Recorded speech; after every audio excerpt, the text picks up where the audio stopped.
Peace Curry gang. What up? What up? This your boy JR Curry back with another one. So recently, Blu Cantrell resurfaced, which the blogs is not even really talking about. None of the blogs are talking about it at all. So, I mean, I previously did a video about the death of Jay-Z's alleged mistress, Kathy White. So if y'all didn't check that video out, make sure y'all go check that video out. I reported on that. So I checked. I'm like, where? Damn. A lot of people been talking about Blu Cantrell and her being like the first Beyonce before Beyonce became got with Jay-Z. And y'all remember the interview she did with Wendy Williams and all that, and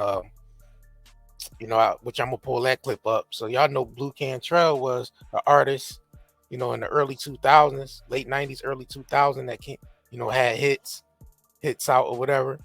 And she allegedly had supposedly been with Jay-Z like before Beyonce or whatever. So recently she posted on her Instagram page, and it's mighty funny, like the blogs ain't even picked this up. This is her official Instagram page, and she posted a picture of the summer, saying, wishing all my fans around the world a safe, happy summer. And this was 2 weeks ago. So, people been speaking on the disappearance of Blu Cantrell. Of course, Jaƴ-Z been mentioning it a lot throughout the past 4 years or whatever. But a lot of people's been like, damn, where Blu Cantrell at? Where Blu Cantrell at? Ever since, things was coming out about Jay-Z and this Kathy White situation. So, yeah, she posted this on her page 2 weeks ago. And I'm surprised none of the blogs even picked it up or said anything. So what I want to do, I want to go ahead and jump into this real quick to get y'all, so y'all can recollect who Blu Cantrell is, just in case y'all didn't know, and why she disappeared. So let's go ahead and get into this article right here by Unlaid article. This is what happened to Blu Cantrell after disappeared following her rapper rise to fame. All right, let's get into this. This is what happened to Blu Cantrell after she disappeared following her rapid rise to fame. In the early 2000s, Blu Cantrell was one of the biggest names in R&B and even gave Beyonce a run for her money. Tracks like Hit 'Em Up Style and Breathe shot up the charts in the US and beyond, but after years of success, the singer disappeared from the public eye. So, what happened to Blu Cantrell? Rise to fame. Blu, real name Tiffany Cobb, moved from Rhode Island to New York City to try and make it as a singer when she was just 17 years old. Despite her obvious talents, Blu had no luck in the Big Apple. But during a random visit to Atlanta to visit her sister, someone finally took an interest in her. Blu had been visiting the city when someone approached her in a hotel lobby and told her that she looked like a singer. Funny they should say that. And I said, well, actually, I am a singer. I guessed it was a pickup line, but he brought me to Red Zone and they signed me after they heard me sing, Blu told Polestar in a 2001 interview. Before long, Blu had 5 different record labels fighting for her to sign with them, which is a bit more like it, if you ask me. Eventually, Blu agreed to sign with Arista Records, though she may have signed on that dotted line a little too eagerly. Blu released her first single, Hit 'Em Up Style, in April 2001, and it was an immediate hit. The song reached number 2 on the Billboard Hot 100 and even earned her a Grammy nomination for Best Female R&B Vocal Performance, pretty decent for your first ever single. Younger readers may have noticed that Hit 'Em Up Style actually started doing the rounds again recently thanks to TikTok. At the time of writing, a sped-up version of the single has 11.8 million views on the app. The success continued for Blu that year, with the release of her debut album So Blue, which was certified platinum. She was on the up and up all the way through 2003, when she released her second album Bittersweet, which included the hit single Breathe featuring Sean Paul and earned her second Grammy nomination. This time for Best R&B Album. In the midst of all her success, Blu was constantly plagued with rumors that she had an intense feud with superstar Beyonce. Of course, Beyonce is arguably the biggest pop star in the world today, but in the early 2000s, Beyonce had just launched her solo career with the album Dangerously in Love and was in the early stages of her relationship with Jay-Z.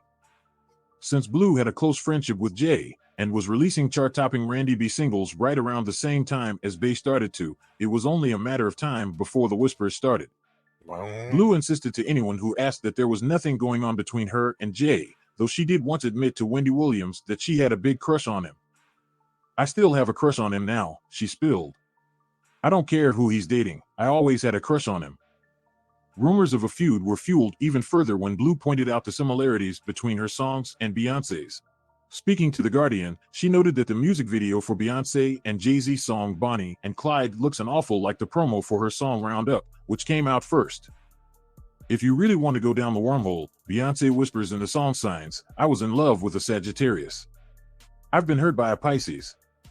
And would you believe me if I told you that Jay-Z is a Sagittarius and Blu is a Pisces?" Maybe she's trying to do it to get press, but I want to make her understand. If she goes there with me, it's the wrong move, Blu warned at the time. She needs to understand what she's doing and what she's getting into. "I'm a master at singing." Take that last quote with a pinch of salt. Before we move on, it's also worth noting that when Beyonce and Jay-Z welcomed their first child in 2012, they named her Blue Ivy. Coincidence? In 2004, Blu's success slowed down massively in 2004 after leaving her contract, mainly because Arista simply forgot to renew it.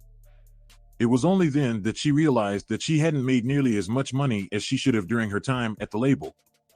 Speaking to You Know I Got Soul about what she would have done differently, she said she wishes she'd have been. "I would have got my lawyer because that lawyer ended up representing them, which was a conflict of interest, so they were all working together to basically take what was mine," she claimed. Dang. "Nobody really knows the whole truth but me and them, but I was really taken advantage of." Unilad has approached Sony Music, who has since acquired Arista, for comment. Elsewhere in the 2012 interview, Blu revealed where she had been for the last few years. "I needed to take time off," she admitted. "I spent a lot of time overseas, and I was living in London, and I needed a break just to take time for myself, because being an artist is a 24/7 thing. It's no sleep, no eating, and it's a lot of hard work." In that same interview, Blu teased the third album that she'd been working on, and even guaranteed that the release would go right to the top, but for some reason or other, that album never saw the light of day. And we know who did that. She had been performing in London as part of Fatman Scoop's Throwback Arena tour, which also featured artists like Nelly, Shaggy, Eve, Maya, and Salt and Peppa. Blu, who was 44 at the time of the tour, sounded just as strong as ever while she performed her early 2000s hits. Where she'll pop up next is anyone's guess. Unilad has approached representatives for Blu Cantrell for comment. All right, so like I said, Blu Cantrell, mysteriously disappeared, and her career went down the drain. And during that early time, she was just as big as Beyonce around that time, even bigger before Beyonce, went solo or whatever. So she said albums that she had planned on coming out with somehow never seen the light of day, because we know who put the, got her out the way. And the thing about it is, she looked like Beyonce. Like, I'm gonna pull this video up of old interview with her and Wendy Williams.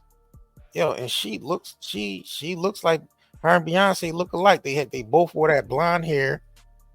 You know what I'm saying? They both same complexion, lips is almost the same. That's kind of weird. That's crazy. So did Jay get her out the way so Beyonce could step up?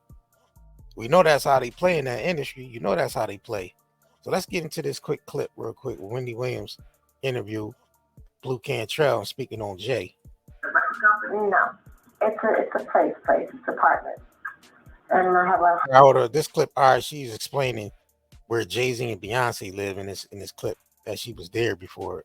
Let's get into this. No, it's a place. It's an apartment, and I have a house in Atlanta, which I'm getting rid of. I'm actually going to move here. Get a place in the village somewhere, like a big loft or something. Look at Beyonce. Why do you say look at Beyonce? Yeah, she kind of look like Beyonce. She's so crazy. Crazy. Do you call up to your girlfriends while you're here? Who do you go shopping with, or call up with a two-way? I have a couple of girlfriends. I tend to go through girlfriends like underwear. Okay. Because, girls, they're looking to get a free ride or there's something free. They're looking to, capitalize off being my friends. It's very hard to find friends now after you become who you are, because the only ones that are really, that are really there for you are the ones you met before you became who you are. And do those who you met before treat you differently? Or now, is my eye working? Yeah. Yes. Man, that's crazy. So Does he call you now? Is there a chance of you getting back together? No, there's not. So Blu Cantrell, I want to get into some of this interview too. So let me go ahead and go back to her page. So like I said, Blu Cantrell posted on her page, official Instagram page, 2 weeks ago. And I'm surprised nobody picked it up. Like none of the blogs picked it up. None of YouTubers was talking about it. So, so I'm like, damn, they pretty much just missed this. So the last time she posted was like 2016. Happy New Year. She posted back in 2016. And that was the last you heard from her on social media. That is crazy. Yeah, she was like the first Beyonce. Yeah, see? She was like the first Beyonce before Beyonce or whatever.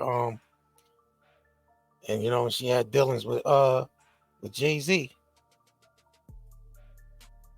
So here she go, picture with T.I., Jermaine Dupri, and Nelly. And that was like 2017 or 2015. Damn. So yeah, man, let me go ahead and get back into some of this interview that she did with Wendy Williams. All right, hold on, y'all. Yeah. You look like a natural blonde. That's because I have a very good color. He's really good. Did you fuck Jay-Z? Oh my God! I heard you know what's a horse too. Oh my God! Really under lockdown. I think so. I think they're in love. Politics. No, I really do think they're in love. I have a big crush on him though. I'll tell you that much. You don't have a crush on him now. No, I didn't. No, I'm really selective about it. What? Really, I really like him though. And I don't care who he's dating. I always had a crush on him though. If he came in right now, we were all not here. What? I'm just saying, you're in New York. Yeah, okay. And what you ran into him and everything was right. Did you make that play? I wouldn't turn it down. Let's just put it that way. But you can't just go around sleeping with guys like that, because it might not even get you anywhere. You have to be smart about it. Who you choose to lay down with. It's so weird. All right, so that's Blu Cantrell. Resurfaced back on the internet a little bit. So I don't know if she gonna, make a, an appearance, or she just still continue to stay behind the scenes and not really show herself. Who knows? What y'all think, man? Like I said, make sure y'all comment below. You know what I mean? Night and Day Talk Media. And if you haven't, make sure y'all head over there, man. We still got the 30% off on everything on the shop. Everything on the shop is still 30% off using discount code NDLive30 on both shops, nightanddayNetmarket.com and nightanddayherbals.com, which will be in the link the links will be in the description of this video. Like I said, man, it's your boy JR Curry, Night and Day Talk Media, and I'm out. Peace. Our Night and Day Pain Relief Hemp Healing Balm is a homemade remedy that can be used on body aches and pains. May alleviate muscle pain or any other type of internal body pain.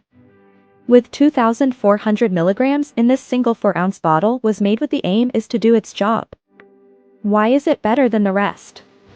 Our product come from hemp that is grown on a small Amish farm from Lancaster County, PA. If you didn't already know, the Amish is a small group of people who dedicate their lives to the simple things and working the land. They are experts at growing crops as it was intended, meaning our hemp products are not industrialized, which can make it more potent.